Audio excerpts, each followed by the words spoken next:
воқеан дар низоми сиёсии давлатдории паёми президенти ҷумҳурии тоҷикистон санади расмӣ ва муҳими барномавӣ буда оинаи равшани рушди иҷтимоию иқтисодӣ ва фарҳангию сиёсии давлат, барномаи мукаммали кории тамоми ниҳодҳо ва ҳаракати устувории ҷомеаи мо ба сӯи ояндаи дурахшон мебошад. Дар доираи ҳадафи паём ва дастуру супоришҳои пешвои миллат дар ноҳияи дӯстӣ, тадбирҳои ободонию созандагӣ бо маром ҷараён дошта барои пешрафти вазъи иқтисодию иҷтимоӣ ва боз ҳам беҳтар гардонидани сатҳи некуаҳолии ҷомеа чораҳои мушаххас амалӣ карда мешавад. Бо мақсади шарҳу тавзеҳи паём дар ноҳия тибқи нақша чорабиниҳои мақомоти иҷроияи ҳокимияти давлатӣ ташкили мулоқоту вохӯриҳо бо сокинон роҳандозӣ карда шудааст. Чунин як вохӯрии судманд дар ҷамоати деҳоти нури вахши ноҳияи дӯстӣ бо иштироки намояндагони мақомоти иҷроияи ҳокимияти давлатии вилояти Хатлон доир гардид. дар асоси нақшачорабиниҳои мақомоти иҷроияи ҳокимияти давлатии вилояти Хатлон ва нақшачорабинии мақомоти иҷроияи ҳокимияти давлатии ноҳияи дӯстӣ гурӯҳҳои корӣ таъсис додем, ки дар он намояндаҳои мақомоти иҷроияи ҳокимияти давлатии вилояти Хатлон,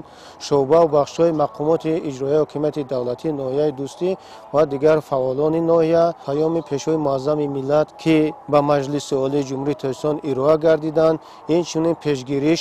шавии ҷавонон ба ҳизбу ҳаракатҳои иртиҷоӣ ва даъвати шаҳрвандон ба хизмати ҳарбӣ дар маҳал ҳамарӯза корбарӣ карда истодаем. паёми президенти ҷумҳурии тоҷикистон муҳтарам эмомалӣ раҳмон ба Маҷлиси Олии Ҷумҳурии Тоҷикистон дар бораи самтҳои асосии сиёсати дохилӣ ва хориҷии ҷумҳурӣ ҳамчун санади муҳим дар таъмини сулҳу субот, пешрафти соҳаҳои муҳимтарини иқтисодии миллӣ ва иҷтимоӣ, бахусус маориф, тандурустӣ, ҳифзи иҷтимоӣ ва ба ин васила беҳтар намудани сармояи инсонии мамлакат ва бунёди ҷомеаи ҳуқуқбунёду дунявӣ нақши бориз дорад. зимни гузарондани ҷамъомади судманд, собиқадорони меҳнат ва дигар ходимони давлатӣ вобаста ба амалӣ намудани нақшаи чорабиниҳо дар самти бунёдкорию созандагӣ, ҳифзи марзу бумии кишвар, риояи қонунҳои амалкунандаи ҷумҳурии Тоҷикистон ва дигар корҳои ободонӣ фикру андешаҳояшонро баён дошта қайд карданд, ки ҷумҳурии Тоҷикистон тӯли солҳои соҳиби истиқлолӣ бо заҳмату талошҳои шабонарӯзии пешвои муаззами миллат, президенти ҷумҳурии Тоҷикистон ободу зебо гашта ба яке аз кишварҳои мутараққӣ табдил ёфтааст, ки таърих беназираш мехонад. имсол як нуқтаи паём ин вобаста ба маърифати ҳуқуқи шаҳрвандон буд, ки аз ҷониби пешвои муаззами миллат ҳамчун соли маърифати ҳуқуқӣ эълон карда шуд, ба хотире ки имсол мо дар арафаи ҷашни 30-солагии Конститутсияи ҷумҳурии Тоҷикистон,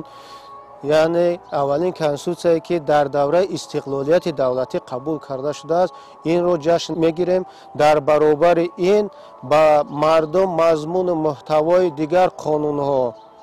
аз ҷумла қонуни ҷумҳурии Тоҷикистон дар бораи масъулияти падару модар дар таълим тарбияи фарзанд, қонуни ҷумҳурии Тоҷикистон дар бораи тарбияи ва тандурустии шаҳрвандон, қонуни ҷумҳурии Тоҷикистон дар бораи танзими анъана ва ҷашну маросимҳо ва дигар қонунҳое ки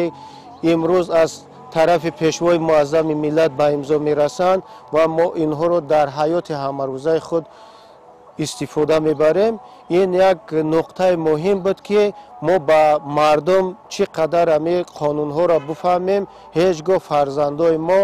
даст ба ягон ҷинояту ҳуқуқвайронкуниҳо намезананд. ваҳдат, истиқлолият, озодӣ ва сулҳу суботи сартосарӣ яке аз нодиртарин неъматҳои давлатдории мо ба ҳисоб меравад, ки ҳар яки моро мебояд ба қадру манзалати ин арзишҳои миллӣ бирасему онро то абад пойдору мустаҳкам нигоҳ дорем. дар идома аз ин гуфта шуд, ки ноҳияи дӯстӣ давоми солҳои соҳиби истиқлолии кишвар рӯ ба пешравӣ намуда бо дастгирии ҳукумати ҷумҳурии Тоҷикистон, мақомоти иҷроияи ҳокимияти давлатии вилояти Хатлон, заҳмату талошҳои масъулини ноҳия ва бо дастгирии соҳибкорони ватандӯст симои худро куллан дигаргун намуда, имрӯзҳо ба яке аз ноҳияҳои пешрафтаи вилоят ва ҷумҳурӣ табдил гаштааст. намояндагони мақомоти иҷроияи ҳокимияти давлатии вилояти Хатлон, собиқадорони меҳнат зимни ин ҷамъомад аз ҳозирин даъват ба амал оварданд, ки дар корҳои ободонию созандагӣ ва бунёди иншооти маишию хизматрасоние, ки бахшида ба ҷашни 35-солагии истиқлолияти давлатии ҷумҳурии Тоҷикистон ба нақша гирифта шудааст, даста ҷамъона камари ҳиммат баста ноҳияи дӯстиро аз ин ҳам дида ободу зеботар гардонанд. абубакри шокарим, эмомалӣ Шариф, намузалии Эргаш барои барномаи иттилоотии ахбор аз ноҳияи дӯстӣ.